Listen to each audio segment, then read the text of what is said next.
রাত পোহালেই ফিরবেন বিএনপির ভারপ্রাপ্ত চেয়ারম্যান তারেক রহমান। প্রায় দেড় যুগ বিরতিতে এই নেতার দেশে ফেরা নিয়ে উজ্জীবিত দলটির সর্বস্তরের নেতাকর্মীরা।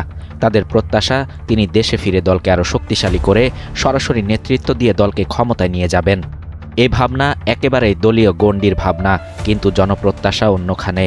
তারেক রহমানের দেশে ফেরা কেবল একটি দলীয় ঘটনা নয়, এটি জাতীয় রাজনীতির এক গুরুত্বপূর্ণ মোড়। রাজনীতির বাইরের বৃহত্তর জনগোষ্ঠীর প্রত্যাশা আরও বিস্তৃত ও গভীর। তারা ক্ষমতার পালাবদলের চেয়ে বেশি চায় একটি নিরাপদ, স্থিতিশীল ও কর্মমুখর বাংলাদেশ।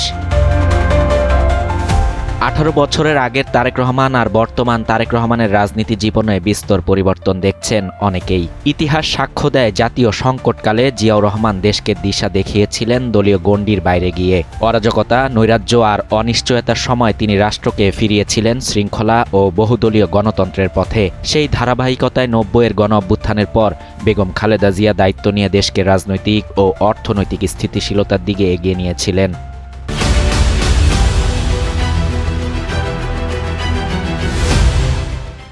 আজ আবারও বাংলাদেশ এক গভীর সংকটের মুখে। মব সন্ত্রাস, সামাজিক অস্থিরতা, বিচার বহির্ভূত মানসিকতা, বিনিয়োগে স্থবিরতা এবং রাজনৈতিক অনিশ্চয়তা রাষ্ট্রকে ঠেলে দিচ্ছে অজানার দিকে। এই বাস্তবতায় তারেক রহমানের প্রত্যাবর্তন অনেকের চোখে ঐতিহাসিক দায়িত্বের সূচনা। লন্ডনে অবস্থান করেও গত কয়েক বছরে তার বক্তব্য, সিদ্ধান্ত ও রাজনৈতিক অবস্থান তাকে কেবল দলীয় নেতা নয়, বরং সম্ভাব্য জাতীয় নেতৃত্বের প্রতীকে পরিণত করেছে। মব সহিংসতা, মিডিয়া ট্রায়াল, অপতথ্য এবং ব্যবসা বিনিয়োগে ভীতির সংস্কৃতির বিরুদ্ধে তার স্পষ্ট অবস্থান রাজনীতির বাইরের শ্রেণী পেশার মানুষকেও আশাবাদী করেছে। তারেক বারবার বলেছেন, ক্ষমতা নয়, ভোটাধিকার ও গণতন্ত্র প্রতিষ্ঠায় তার মূল লক্ষ্য। এমনকি জনগণ তাকে বা তার দলকে ভোট না দিলেও গণতান্ত্রিক অধিকার প্রতিষ্ঠার প্রশ্নে তিনি আপোষহীন থাকবেন। এই অঙ্গীকার তাকে ভিন্ন উচ্চতায় নিয়ে গেছে।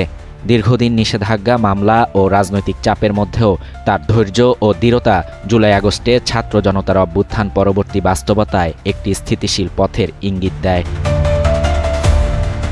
আজ রাজনৈতিকভাবে ঐক্যের প্রতীক বেগম খালেদা জিয়া, আর সেই ঐক্যর উত্তরাধিকার বহনের কাণ্ডারি তারেক রহমান। সময়, বাস্তবতা ও জন আকাঙ্ক্ষা তাকে শুধু বিএনপির নেতা নয়, বরং একটি ভঙ্গুর রাষ্ট্রকে পুনরায় লাইনে ফেরানোর সম্ভাব্য নেতৃত্বে দাঁড় করিয়েছে। ক্ষমতার চেয়েও বড় পরীক্ষাটি এখন, তিনি কি পারবেন বাংলাদেশকে আবারও নিরাপত্তা, আস্থা ও গণতন্ত্রের পথে টেনে তুলতে? সেই উত্তরই খুঁজছে দেশ। শাহরিয়ার শাফাত, বাংলা নিউজ 24।